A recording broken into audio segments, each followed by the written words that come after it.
हाय। मैं हूं आपका दोस्त प्रशांत और आप देख रहे हैं मेरा यूट्यूब चैनल प्रशांत मुंगेरी लाल। आज का यह वीडियो काफ़ी महत्वपूर्ण रहने वाला है क्योंकि मैं इस वीडियो में आपको कंप्लीट ईवीएस पेडागॉजी पढ़ाने वाला हूं।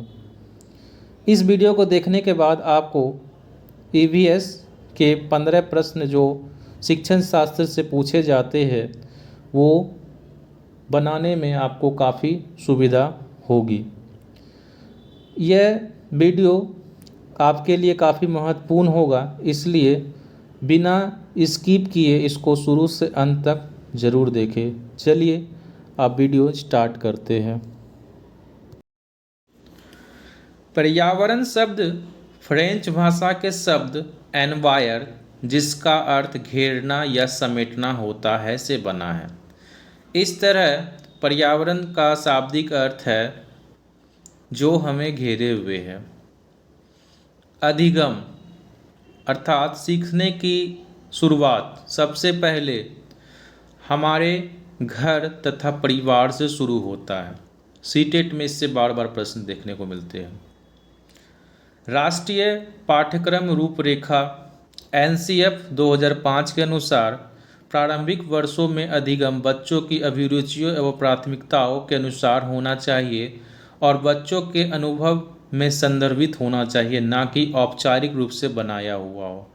अर्थात एनसीएफ 2005 ये स्पष्ट कहता है कि बच्चों को जिसमें रुचि हो, इंटरेस्ट हो, वही हमें प्रारंभिक वर्षों में शामिल करना चाहिए।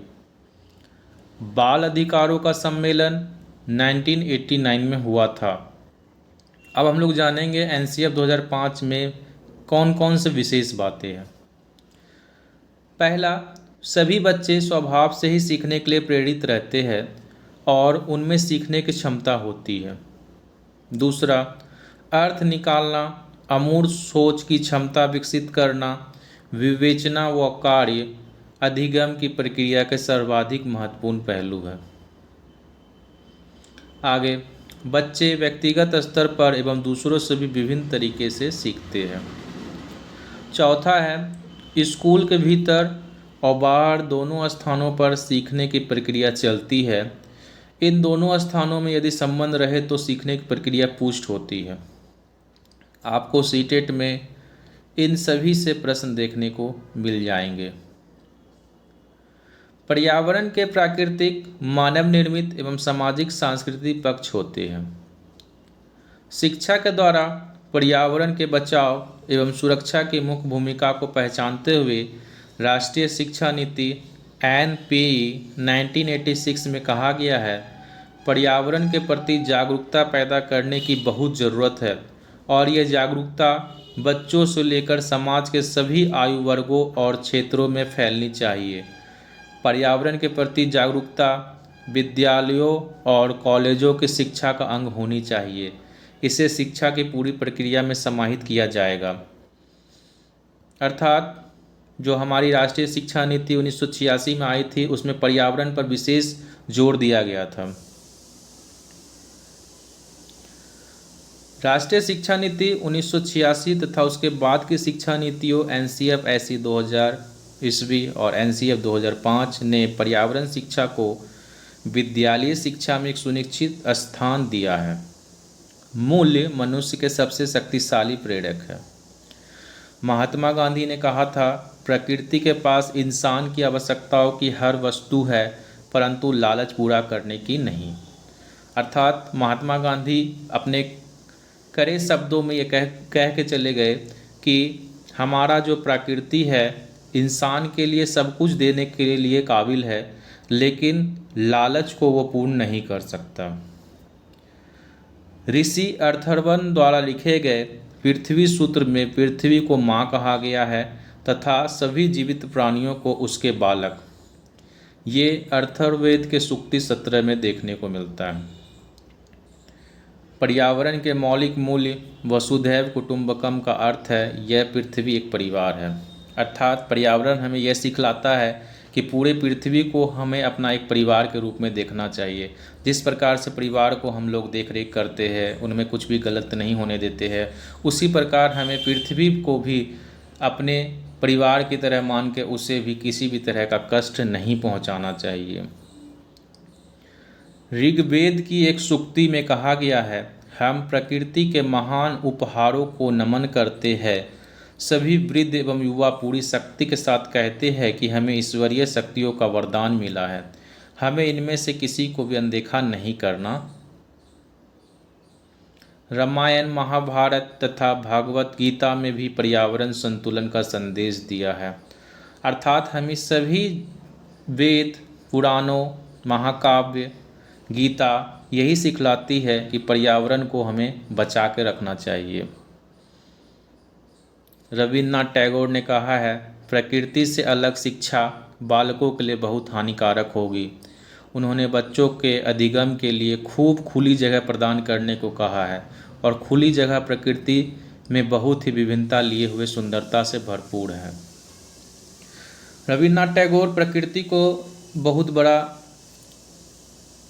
योगदान मानते थे, इसलिए उन्होंने अपने जो विद्यालय खोले थे वो खुले आकाश में खोले थे, ताकि बच्चे को प्रकृति से जुड़ाव हो सके और बहुत कुछ सीख सके। पृथ्वी शासन पत्र अर्थ चार्टर एक न्यायपूर्ण, सतत एवं शांतिपूर्ण, स्वाभाविक के निर्माण हेतु मौलिक मूल्य एवं नियमों की अंतर्राष्ट्रीय उद्घोषणा में मूल्य लिखे गए हैं। पृथ्वी चार्टर पत्र की प्रस्तावना में कहा गया है, मानव एकता एवं भाईचारे की भावना तब और भी मजबूत हो जाती है जब हम जीवन के रहस्यों के लिए आदर भाव एवं जीवन रूपी उपहार के प्रति सम्मान तथा प्रकृति में मनुष्य के शासन के प्रति नम्रता के साथ जीते हैं।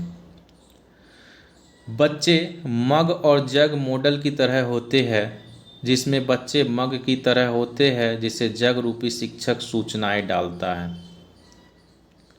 एनसीएफ 2005 में पर्यावरण अध्ययन की धारणा यह है कि बच्चा अपनी दिन प्रतिदिन की क्रियाओं में जीवन की असली परिस्थितियों में वास्तव में सम्मिलित हो और उन्हें समझे। पर्यावरण अध्ययन अध्यापक केंद्रित नहीं बल्कि विद्यार्थी केंद्रित है। इनका अर्थ यह है कि कक्षा में बाल केंद्रित अधिगम होता है, ना कि शिक्षण। अर्थात पर्यावरण अध्ययन को हमेशा बाल केंद्रित बनाना चाहिए, मतलब कि बालक जो चीज़ पसंद करे उन्हीं को पढ़ाना चाहिए। पर्यावरण अध्ययन प्रवृत्ति में मिश्रित तथा संदर्भित होता है। फ्रेडरिक फ्रॉवेल, विद्यालय जीवन का विकास घर के जीवन से ही होना चाहिए। शिक्षकों को अपने बच्चों को अच्छी तरह से समझना चाहिए, उनका अवलोकन करने के बाद एक उद्देश्यपूर्ण पाठ्यक्रम की योजना, संगठन एवं निर्माण करना चाहिए। मारिया मॉन्टेसरी ने क्या कहा है, जहाँ तक हो सके सीखने की प्रक्रिया सुखद हो, ना कि थका देने वाली। उन्होंने स्पष्ट रूप से कहा है कि बच्चे जो है वैसे पढ़ाई करें या उनको ऐसा पढ़ाई करवाना चाहिए जो कि बोरिंग जरा सा भी नहीं हो, उनको उससे हैप्पीनेस होना चाहिए। महात्मा गांधी शैक्षणिक चिंतन बच्चों के संपूर्ण विकास एवं बच्चों की आवश्यकताओं एवं क्षमताओं के अनुसार शिक्षा देने पर जोर देता है।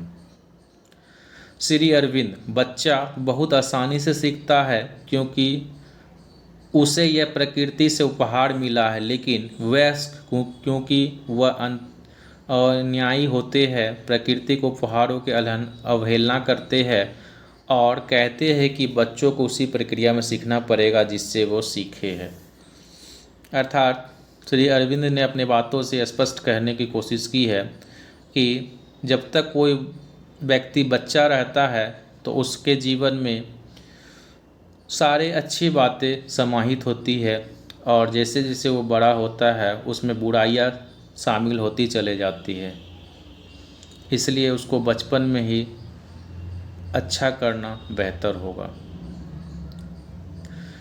प्रौढ़ अधिकतर ज्ञानात्मक पद्धति से सीखते हैं, जिनमें अवधारणाओं, नियमों, समस्याओं के समाधान तथा विषय वस्तु के प्रवीणता पर जोर दिया जाता है।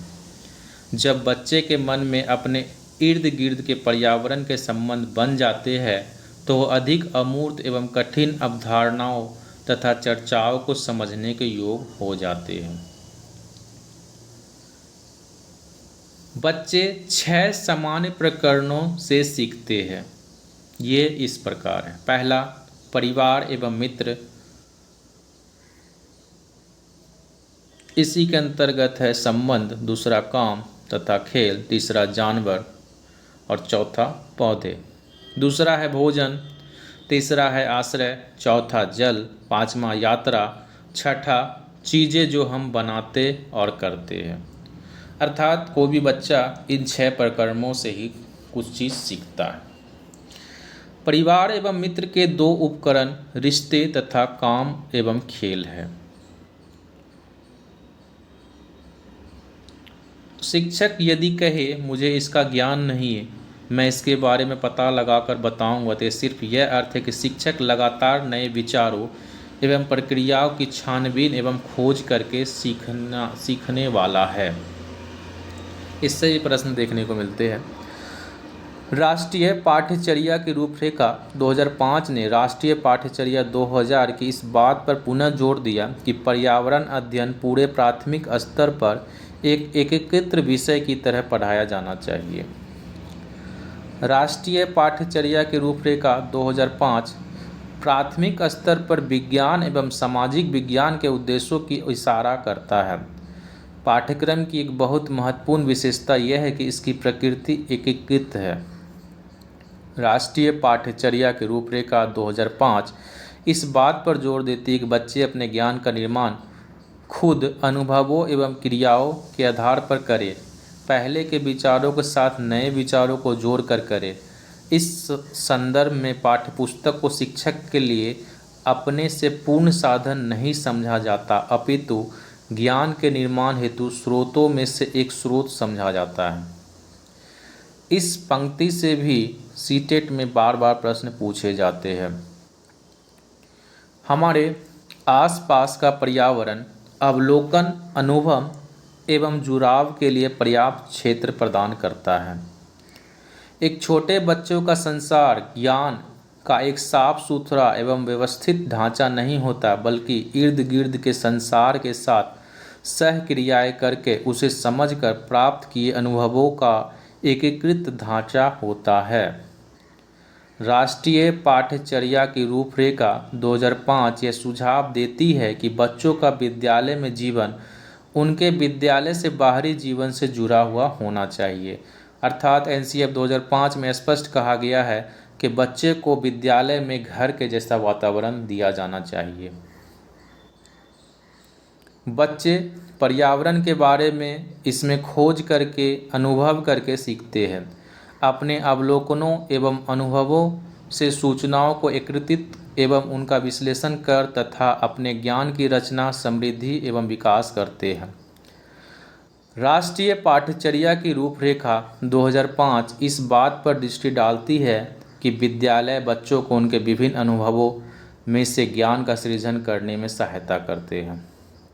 एनसीएफ 2005 में इस बात पर जोर दिया है कि मूल्यांकन भी गतिशील होना चाहिए। अर्थात एनसीएफ 2005 में इस बात को स्पष्ट कहा गया है कि मूल्यांकन जो है सिर्फ एक बार साल में नहीं करना चाहिए, बल्कि उसे हमेशा करते ही रहना चाहिए। पूरे साल भर तक लगातार उन बच्चों का मूल्यांकन होना चाहिए।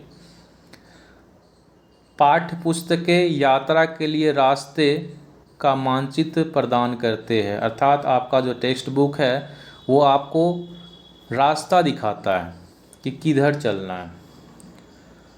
बच्चे की शैक्षणिक क्रिया ऐसी हो जो बच्चे में रुचि एवं जिज्ञासा जगाए, सार्थक सूचना का प्रदान करे तथा बच्चों को स्वयं निर्देशित अधिगम प्रक्रिया प्रदान करे।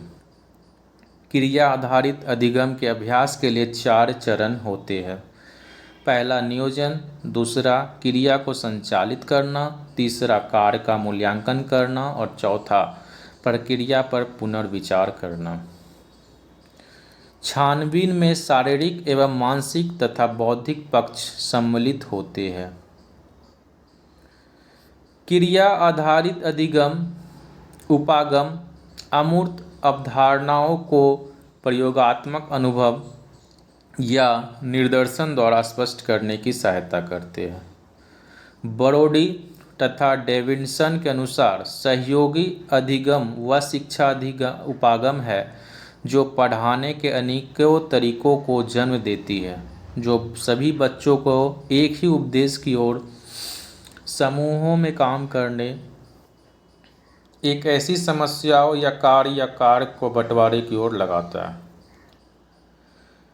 जैकबज के अनुसार सहयोगी अधिगम समूहों में काम करने के मूल को बढ़ावा देने वाली अवधारणा एवं तकनीक है। साझे प्रयासों को बाकी कक्षा के साथ बांटना सभी सहयोगी अधिगम क्रियाओं का महत्वपूर्ण हिस्सा है। अर्थात बच्चे को ग्रुप में बांटकर कोई काम कराने से वे बच्चे और भी अधिक तेजी से सीखते हैं। सहयोगी अधिगम के 3 महत्वपूर्ण सिद्धांत हैं: सकारात्मक रूप से एक दूसरे पर निर्भरता, दूसरा व्यक्तिगत जिम्मेदारी और तीसरा समान स्तर पर सहक्रियाएं। सहयोगी अधिगम का एवं अनिवार्य सामाजिक कौशलों का विकास करना। पर्यावरण अध्ययन शिक्षण अधिगम हेतु 7 विधियां हैं। पहला, अवलोकन या प्रेक्षण विधि।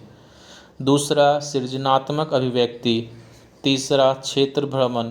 चौथा, परियोजना। पांचवा, छोटे समूह में परिचर्चा। छठा, प्रयोग। और सातवां, समस्या समाधान। यह काफ़ी महत्वपूर्ण पंक्ति है क्योंकि इससे घुमा फिरा कर सीटेट में कई प्रश्न पूछे जाते हैं। आइंस्टाइन ने सापेक्षता का सिद्धांत गिरजाघर की घड़ियों का प्रेक्षण कर दिया तथा अपने कार्यस्थल पर ट्राम में बैठकर प्रेक्षण में ही जेम्स वाट को भाप की शक्ति का एहसास दिलाया तथा भाप के इंजन का आविष्कार करने के लिए प्रोत्साहित किया। रचनात्मक अभिव्यक्ति बच्चों के भावनात्मक पक्ष का विकास करने में काफ़ी उपयोगी हो सकते हैं। बज समूह एक छोटा सा समूह होता है जिसमें 3 से 6 व्यक्ति होते हैं और उन्हें एक मुद्दा या समस्या चर्चा के लिए दी जाती है। किलपैट्रिक के अनुसार परियोजना एक पूरे दिल से की जाने वाली उद्देश्यपूर्ण क्रिया है जो कि सामाजिक पर्यावरण में समाहित की जाती है।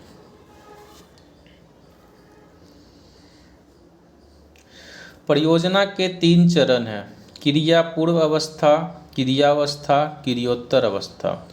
मतलब आप जो भी प्रैक्टिकल कर रहे हैं उसके लिए आपको उस क्रिया के पहले की अवस्था को जानना होगा, क्रिया के दौरान की अवस्था को जानना होगा और क्रिया के बाद की अवस्था को जानना होगा।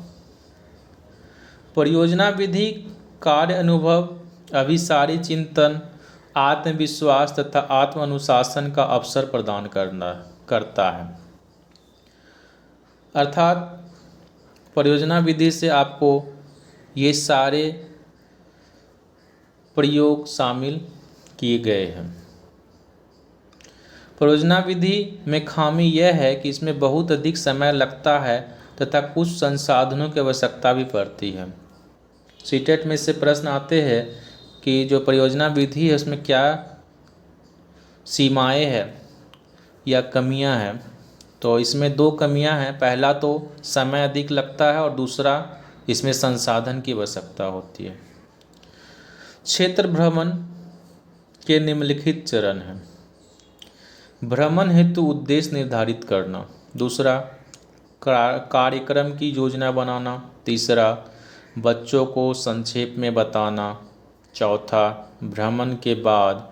और पांचवा, कार्य का मूल्यांकन करना। अर्थात जब आप बच्चे को कहीं क्षेत्र भ्रमण के लिए लेकर जाते हैं तो उनके पहले आपको इन 5 बातों को जान लेना होता है कि भ्रमण कराने का उद्देश्य क्या है। फिर जब आप भ्रमण कराएंगे तो उसके लिए किस तरह से बच्चे को लेकर जाएंगे, वहाँ क्या क्या बातें करेंगे, उनको क्या क्या चीज़ समझाएंगे, उसके बाद भ्रमण करने के बाद बच्चे को क्या क्या उनसे सीख मिलेगी, इसका मूल्यांकन करते हैं शिक्षकगण। कार्यपत्रक वर्कशीट। कार्यपत्रक बच्चों को अधिक ध्यान से देखने के लिए मार्गदर्शन करते हैं। प्रयोग शब्द लैटिन भाषा के शब्द एक्सपेरिमेंट, जिसका अर्थ होता है प्रयत्न करना या परीक्षा लेना, से निकला है। किसी भी सफल प्रक्रिया का आधार योजना होती है। योजना बनाए बिना कोई भी सफल कार्य संभव नहीं है। किसी उद्देश्य की प्राप्ति हेतु क्रिया चरणों की एक सूची तैयार करना योजना बनाना कहलाता है। योजना बनाना 3 क्षेत्रों में स्पष्टता प्रदान करता है। पहला तैयारी में, दूसरा प्रक्रिया में और तीसरा परिणाम में। दीवा स्वप्न पुस्तक के लेखक श्री गीजूभाई वदेका है। पाठों पर प्रतिदिन नोट्स लिखना पाठ योजना पर फीडबैक लूप पूरा करता है। अर्थात जब आप कोई पाठ पढ़ते हैं और उसमें डेली नोट्स लिखते हैं तो वो ही आपका फीडबैक लूप है। इसमें विभिन्न क्रियाएं चलती रहती है, जैसे प्रतिदिन का पाठ, फिर उससे प्रभाव का मूल्यांकन होता है, फिर पाठ योजना के अनुसार करना है, पाठ योजना बनाना है, अन्य पाठ योजनाओं के लिए अध्ययन करना है। कोई भी पढ़ाई के लिए ये क्रियाएं लगातार चलती रहती है। अच्छे, बेहतर, बदली हुई पाठ योजना भविष्य के लिए, अर्थात इन प्रक्रियाओं के द्वारा आप आगे चलकर अपनी जो पाठ योजना बनाएंगे और भी बेहतर बना पाएंगे। संसाधन का अर्थ है वह चीज़ जो किसी उद्देश्य की प्राप्ति के लिए प्रयोग में लाई जाए। ऑक्सफोर्ड एडवांस लर्नर शब्दकोश से यह प्राप्त हुआ। पर्यावरण अध्ययन में कक्षा से बाहरी वातावरण पर आधारित प्रक्रिया काफ़ी प्रभावशाली होती है। पर्यावरण अध्ययन में आपको हमेशा बाहरी वातावरण से बच्चों को जोड़कर रखना चाहिए। समुदाय के संसाधनों में बढ़ई, दुकानदार, अभिभावक, स्थानीय संसाधनों में बैंक, अस्पताल, ऑफिस, विश्वविद्यालय, प्रौद्योगिकी संसाधन में mobile phone, camera, audio recorder, internet, CD, media संसाधन में समाचार पत्र, टीवी, रेडियो, पोस्टर, विज्ञापन आदि आते हैं। विभिन्न संसाधनों से उनके उदाहरण सीटेट में पूछे जाते हैं, तो इसको पढ़कर आपको पता चल गया होगा कि कौन कौन से संसाधन किसके अंतर्गत आते हैं। प्रत्येक संसाधन का अपना विशिष्ट आदेश तथा भविष्य निरूपण होता है, जो कि अंत में समाज के विकास या आर्थिक उद्देश्य की प्राप्ति में सहभागिता करता है। इलेक्ट्रॉनिक मीडिया की शैक्षणिक क्षमता कई प्रकार से नवाचार तरीके से शिक्षा देने के लिए प्रयोग में लाई जाती है। पर्यावरण अध्ययन के लिए मीडिया के उपयोग का एक विशेष लाभ यह है कि बच्चे समसामयिक पर्यावरणीय मुद्दों के बारे में सीखते हैं। अर्थात जो मीडिया है आपको करेंट इन्वायरमेंट मैटर से आपको जोड़ता है। पर्यावरणीय मुद्दों की पत्रिकाएं Safari, the National Geographic, down to earth, विज्ञान दर्शन इत्यादि है। मतलब कि जो भी पर्यावरण मुद्दा है उससे संदर्भित ये सारे पत्रिकाएं हैं। पर्यावरणीय मुद्दों की television channel the discovery, the National geographic channel, planet earth, travel and living इत्यादि है। ये सब टीवी चैनल्स हैं। ज्ञान भारती, विविध भारती ऐसे रेडियो कार्यक्रम है जो पर्यावरण अध्ययन से संबंधित है। ये सब रेडियो चैनल्स के नाम हैं। ऑक्सफोर्ड एडवांस लर्नर शब्दकोश ने प्रौद्योगिकी को वैज्ञानिक ज्ञान जो कि उद्योग में प्रायोगिक तरीके से इस्तेमाल होता है जैसे परिभाषित किया है। अब है संसाधन कितने प्रकार के होते हैं। संसाधन वैसे तो भाई बहुत सारे प्रकार के होते हैं, जिनमें से 6 प्रमुख इस प्रकार है। पहला समुदाय संसाधन, दूसरा समस्थानिक संसाधन, तीसरा अधिगम संसाधन के रूप में प्राकृतिक तत्व, चौथा मीडिया संसाधन, पांचवा प्रौद्योगिकी संसाधन और छठा मानव निर्मित संसाधन। ग्लास के द्वारा बच्चे सघनता तथा परिणाम का संबंध जान सकते हैं। विद्यालय का आपसी सहयोग वातावरण पर्यावरण अध्ययन के लिए शिक्षण अधिगम को अधिक रोचक एवं अंतःक्रियात्मक बनाने में प्रभावशाली हो सकता है। हर बच्चा अपने आप में एक महत्वपूर्ण संसाधन होता है। शैक्षणिक संसाधन अपने आसपास की साधारण वस्तुओं एवं सामग्री का प्रयोग कर बनाए जा सकते हैं, जैसे कंकड़, ग्लास, साइकिल इत्यादि। मतलब कि अगर शिक्षक चाहे तो अपने आसपास के साधारण वस्तुओं का प्रयोग करके भी पढ़ाई को रुचिकर बना सकते हैं। विद्यालय में बच्चों के अधिगम का महत्वपूर्ण भाग होता है मूल्य निर्धारण। एक अध्यापक को बच्चों के प्रगति को जांचने तथा रिपोर्ट करने के लिए तथा आगे पढ़ाने के निर्णय लेने के लिए लगातार मूल्य निर्धारण करना पड़ता है। मूल्य निर्धारण बच्चों के शैक्षणिक कार्य के प्रति प्रतिक्रिया के बारे में सूचना एकत्रित करने, समझने, रिकॉर्ड करने तथा उपयोग करने की प्रक्रिया। अर्थात जो हम लोग इवोल्यूशन करते हैं उससे बच्चों के विभिन्न प्रोग्रेस के बारे में हमें पता चलता है। बच्चों के अधिगम में हुई प्रगति को मात्रात्मक तथा गुणात्मक रूप से समझना मूल्य निर्धारण के उद्देश्य है। मूल्य निर्धारण का पहला उद्देश्य समस्यात्मक क्षेत्र को पहचानना और दूसरा उद्देश्य मार्गदर्शन करना। अर्थात बच्चों का जो हम लोग मूल्यांकन करते हैं उससे पता चलता है कि समस्या किन क्षेत्रों में आ रही है और दूसरा उसके लिए हम क्या उनको मार्गदर्शन दे सकते हैं। मूल्य निर्धारण हमें यह भी बताता है कि अध्यापक ने किस प्रकार पढ़ाया है। अर्थात जो मूल्य निर्धारण के द्वारा हमें यह भी पता चल जाता है कि शिक्षक में कहाँ कमी रह गई। मूल्य निर्धारण एक अध्यापक को अधिगम से रह गई कमियों तथा कठिनाइयों को पहचानने में सहायता करता है। पर्यावरण अध्ययन में अधिगम के मूल्य निर्धारण की मांग यह है कि मूल्य निर्धारण की प्रक्रिया व्यापक हो। मूल्य निर्धारण उस अधिगम का होना चाहिए जो पांचों इंद्रियों, तार्किक चिंतन एवं कल्पना एवं भावनाओं से प्राप्त किया गया हो। बच्चों के लिए निःशुल्क एवं अनिवार्य शिक्षा एक्ट RTE 2009 के द्वारा शिक्षा के अधिकार को ध्यान में रखते हुए सतत एवं व्यापक मूल्य निर्धारण का अर्थ है कि बच्चों का मूल्य निर्धारण पूरे वर्ष चलेगा, ना कि वर्ष के अंत में होने वाली केवल एक परीक्षा के माध्यम से। हर बच्चे को सफलता का अनुभव तथा अधिगम का आनंद उठाने का अवसर प्रदान करना है। इससे भी कई बार प्रश्न देखने को मिलते हैं। मूल्य निर्धारण के प्रकार। मूल्य निर्धारण के 2 प्रकार है, औपचारिक एवं अनौपचारिक मूल्य निर्धारण और दूसरा निर्णयात्मक एवं संकलित मूल्य निर्धारण।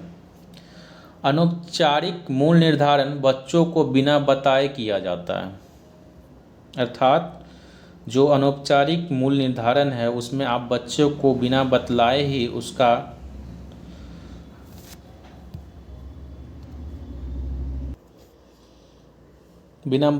उसकी जांच होती रहती है।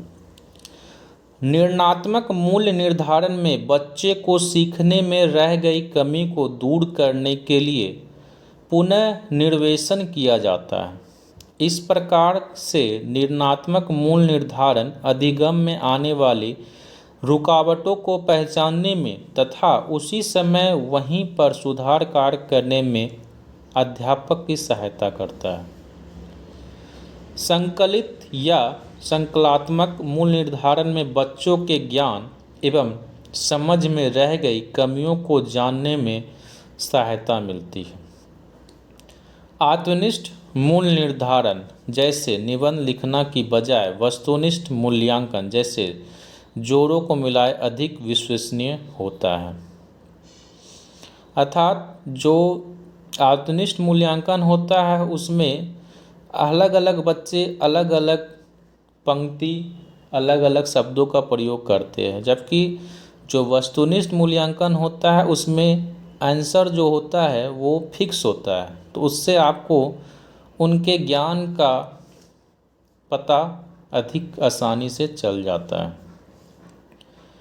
अच्छी मूल्य निर्धारण प्रक्रिया अधिगम केंद्रित होनी चाहिए। जैकब मोरिनो द्वारा विकसित सेशियोमेट्री का उद्देश्य लोगों का आपस में मेलजोल बढ़ाकर तथा रिश्तों में विश्वसनीयता लाकर समूह कार्य की प्रभावशीलता को बढ़ावा देना तथा सहभागियों को संतुष्ट करना होता है। सेशियोमेट्री समाजमिति सहपाठी मूल्य निर्धारण का महत्वपूर्ण उपकरण है। प्रायः यह अध्यापक को कक्षा में बच्चों के समूहों में एकल लोकप्रिय बच्चों को जानने में सहायता करता है। परियोजनाओं तथा बच्चों में अधिगम के दो पक्षों का मूल्य निर्धारण किया जा सकता है। एक है उनका पर्यावरण अध्ययन की विषय वस्तु को अधिगम का तथा दूसरा पर्यावरण अध्ययन के समान उद्देश्यों का मूल्य निर्धारण। मूल्य निर्धारण को प्रभावशाली बनाने के लिए इसे सतत तथा व्यापक, विश्वसनीय, वैध, न्यायसंगत तथा लचीला होना चाहिए। बच्चे के अधिगम की गहराई जानने के लिए सूचना का रिकॉर्ड किसी उपकरण की सहायता से करते हैं तो यह अधिगम का मूल्य निर्धारण कहलाता है। किसी भी मूल्य निर्धारण के लिए सूचना को रिकॉर्ड करना मध्य बिंदु होता है जिसके इर्द गिर्द सभी क्रियाओं को बुना जाता है। सूचना मूल्य निर्धारण के उपकरणों द्वारा प्राप्त की जाती है। पर्यावरण अध्ययन से संबंधित कुछ मूल्य निर्धारण के उपकरण हैं अवलोकन, schedule, checklist, rating scale, audio video recording उपकरण। मूल्य निर्धारण के उपकरणों का विकास एवं चुनाव चार विशेषताओं पर निर्भर करता है। पहला है वैध मीन्स वैलिड, दूसरा विश्वसनीय, तीसरा लचीला, चौथा न्याय संगत। इस प्रकार से एक मूल्य निर्धारण उपकरण के विकास के लिए मुख्य चरणों में सम्मिलित है। विशिष्ट उद्देश्यों को स्पष्ट करना, सबसे अधिक उपयुक्त मूल्य निर्धारण तकनीक का चयन करना, संबंधित उपकरण की रूपरेखा, उपकरण का प्रयोग कर देखकर ठीक करना ताकि वह वैध, विश्वसनीय तथा लचीला हो। एनसीएफ 2005 में जोर दिया गया है कि बच्चे अपने ज्ञान का सृजन स्वयं करें। बच्चे पर्यावरण के बारे में अपने ज्ञान का स्वयं सृजन करते हैं तथा अधिगम एवं प्रगति हर बच्चे की अपनी गति के अनुसार चलती है। अर्थात सभी बच्चे की सीखने की क्षमता अलग अलग होती है, लेकिन वो ज्ञान का सृजन स्वयं से करे, इसको शिक्षक प्रोत्साहित करे। मौखिक तकनीक विषय का ज्ञान एवं संप्रेषण के कौशल दोनों का मूल्य निर्धारण किया जाता है। लिखित तकनीक के माध्यम से व्यक्ति की उपलब्धि के साथ साथ उनके अभिव्यक्त करने की शक्ति, लिखने की योग्यता एवं व्यक्तित्व का मूल्य निर्धारण भी होता है। निष्पादन टेस्ट एक ऐसा मूल्य निर्धारण होता है जिसमें परीक्षार्थी को वास्तविक क्रिया या कोई कार्य वास्तविक रूप से करके दिखाना होता है। अवलोकन शब्द का अर्थ है चीज़ों को एक उद्देश्य के साथ देखना। ये भी प्रश्न बार बार सीटेट में पूछे जाते हैं। रेटिंग एक शब्द है जो किसी परिस्थिति, वस्तु या क्रिया के प्रति विचार या निर्माण की अभिव्यक्ति करने के लिए प्रयोग किया जाता है। खुली पुस्तक परीक्षण से रट्टा मारने की अवांछित प्रवृत्ति को हतोत्साहित करते हैं। अर्थात अगर आप खुली पुस्तक प्रशिक्षण करते हैं तो उसमें जो बच्चे रट्टा मार के आते हैं वो समाप्त हो जाता है। मूल्यांकन के तर्काधार अधिगम को बढ़ावा देना है। मूल्यांकन की प्रक्रिया का प्रभाव तब तक नहीं हो सकता जब तक मूल्यांकन के परिणामों को कक्षा के शिक्षण अधिगम प्रक्रिया के सुधार के लिए प्रयोग में नहीं लाया जाता है। अर्थात अगर आप किसी बच्चे का मूल्यांकन करते हैं तो वो तब तक सफल नहीं माना जाएगा जब तक उसमें सुधार नहीं किया गया हो। रिपोर्ट करना मूल्यांकन की प्रक्रिया का दूसरा महत्वपूर्ण भाग है। मूल्यांकन की रिपोर्ट को अक्सर बच्चे की प्रगति की रिपोर्ट कहा जाता है। मूल्यांकन में बच्चों की शक्तियाँ तथा कमियाँ दोनों को दिखाना चाहिए। पोर्टफोलियो में बच्चे द्वारा किए गए सभी कार्यों को सम्मिलित करें, न कि केवल बेहतरीन कार्य। मूल्यांकन के रिकॉर्ड या परीक्षण के अंकों के बजाय बच्चे के द्वारा किए गए वास्तविक कार्य को डालें। अर्थात पोर्टफोलियो में बच्चे के साल भर में किए गए सभी बातों को डालना चाहिए। क्या उनमें कमियां रह गई, क्या अच्छा किया, सभी बातों को, सिर्फ अच्छी बातों को ही नहीं डालना चाहिए। पूरे वर्ष में बच्चों के द्वारा किया गया कार्य पोर्टफोलियो में दर्ज किया जा सकता है। अनुसंधानात्मक प्रशिक्षण प्रभावशाली एवं जिम्मेदार शिक्षण का आधार है। इस प्रकार यह अधिगम की गुणवत्ता को बेहतर बनाता है। अनुसंधानात्मक प्रशिक्षण एक व्यक्तिगत रूप से चालित कार्य है तथा इस तथ्य को उजागर करता है कि हर बच्चा भिन्न होता है। अनुसंधानात्मक परीक्षण के विषय वस्तु का सावधानीपूर्वक विश्लेषण तथा बच्चों द्वारा की जाने वाली समान त्रुटियों अशुद्धियों का विस्तार पूर्वक अध्ययन भी करने में आवश्यकता होती है। रिपोर्टिंग एक क्रिया है जिसके द्वारा बच्चों की उपलब्धियों एवं प्रगति की जानकारी, जो कि मूल्यांकन की प्रक्रिया द्वारा होता है, का संप्रेषण किया जाता है। बच्चे के गलतियों को ढूंढकर उसे दूर करना सुधारात्मक शिक्षण अधिगम प्रक्रिया कहलाता है। इस प्रकार से मैंने इस छोटे से वीडियो में कंप्लीट ईवीएस पेडागोजी को समाप्त कर दिया। अगर मेरे द्वारा पढ़ाए गए किसी भी टॉपिक को आपको समझने में परेशानी हो रही हो तो कमेंट बॉक्स में कमेंट करें, मैं उसे दोबारा आपको समझा दूंगा।